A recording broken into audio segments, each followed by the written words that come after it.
పేరు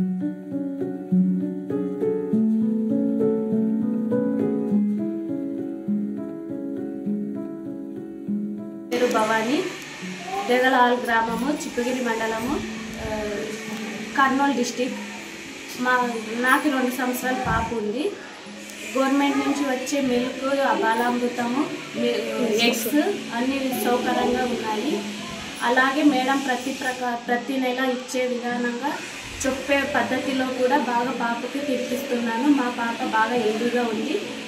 అలాగే గవర్నమెంట్ నుంచి వచ్చే ఎగ్స్, మిల్క్, బాలామృతం పిండి గవర్నమెంట్ నుంచి ఇచ్చేందుకు చాలా ధన్యవాదాలు గవర్నమెంట్కి.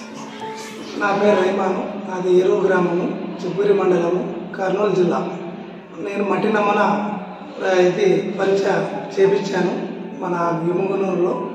చేయించుంటే మన సార్ సుబ్బరాయుడు సార్ వ్యవసాయ అధికారి చెప్పింటే ఇట్లా చేశాను. నేను 10 ఎకరాల పొలంలో 4 భాగాలు మొన్న తీసుకొని దాన్ని 4 భాగాలు కలిపి ఒక భాగం తీసేసి మళ్ళీ 3 భాగాలు నమూనా మట్టి నమూనా మళ్ళీ కలిపి ఒక భాగం తీసేసిన తర్వాత మళ్ళీ 2 భాగాలు కలిపిన తర్వాత ఒక భాగం మన ఎమ్మనూరు సెంటర్ ఉంది, ఆడపై సారాలు తీసుకున్నారు.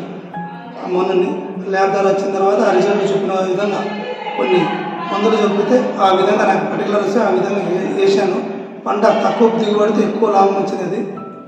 మీరు కూడా రైతులు, ప్రతి ఒక్క రైతులు ఇది మట్టి నమూనా చేసుకుంటే ఎంతో మేలు జరుగుతుంది. తక్కువ ఖర్చుతో ఎక్కువ లాభాలు తీసుకోవచ్చు. ఈ మన కేంద్ర నరేంద్ర మోడీ ఈ అవకాశం పెట్టినందుకు చాలా ధన్యవాదాలు. గౌరవనీయులైన నరేంద్ర మోడీ గారికి నా యొక్క నమస్కారాలు. నేను పిఎం కిసాన్ సమ్మాన్ నిధి నుంచి ప్రతి ఏటా 6,000 రూపాయలు పొందుతున్నాను. అది నా చిన్న వ్యవసాయ ఖర్చుల కోసం ఉపయోగపడుతుంది. నేను దాని నుంచి ఎరువులు, చిన్న వ్యవసాయ సరుకులు తెచ్చుకుంటున్నాను. ఆయిల్ మందులు ఇలాంటివి తెచ్చుకుంటున్నాను. అలాగే ప్రతి రైతుకు ఇలాంటివి దీనికోసం ఉపయోగపడుతున్నాయి. ప్రతి రైతు ఇలాంటి వాటి కోసము చాలా ఉపయోగపడుతున్నాయి. కాబట్టి మీరు నరేంద్ర మోడీ గారు మంచి పని చేసినారు. దీనికోసం ప్రతి రైతు చాలా ఆనందం వ్యక్తం చేస్తున్నారు. కాబట్టి మీరు ప్రతి ఏటా ఇలాగే వేయాలని మనస్ఫూర్తిగా కోరుకుంటున్నాను. నరేంద్ర మోడీ గారికి నమస్కారం. నా పేరు రంగమ్మ మేడం. నా కూతురు పేరు గోత్రిక. ఇక్కడికి వచ్చినాక ఎక్సైజ్ సార్ వచ్చినప్పటి నుండి బాగా చేతుల్లో కానీ కాళ్ళలో కానీ కొంచెం గట్టితనం వచ్చింది. ఏదన్నా రాసేది కానీ ఏదైనా ఫ్యాన్ అంటే తెస్తుంది, బాగా అర్థం చేసుకుంటుంది మేడం. అప్పటికి ఇప్పటికి చాలా ముందు ఎలా ఉండింది అమ్మాయి రాకముందు? అమ్మాయి ఎక్కడ వేస్తే అక్కడే పనుకుంటుంది మేడం.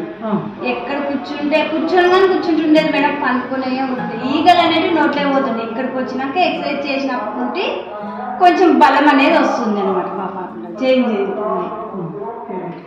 ఆవుల రంగం అనే మేము ఇంతకు ముందు మాకు పూరి గుడిసెలు ఉండేది. ప్రధానమంత్రి ఆవాస్ యోజన కింద ఇల్లు నిర్మించుకున్నాము. మాకు హౌసింగ్ అధికారులు సకాలంలో బిల్లులు పొందడం వల్ల ప్రధానమంత్రి ఆవాస్ యోజన కింద ఇల్లు నిర్మించుకున్నాము. కాబట్టి ప్రధానమంత్రి వారికి ధన్యవాదాలు.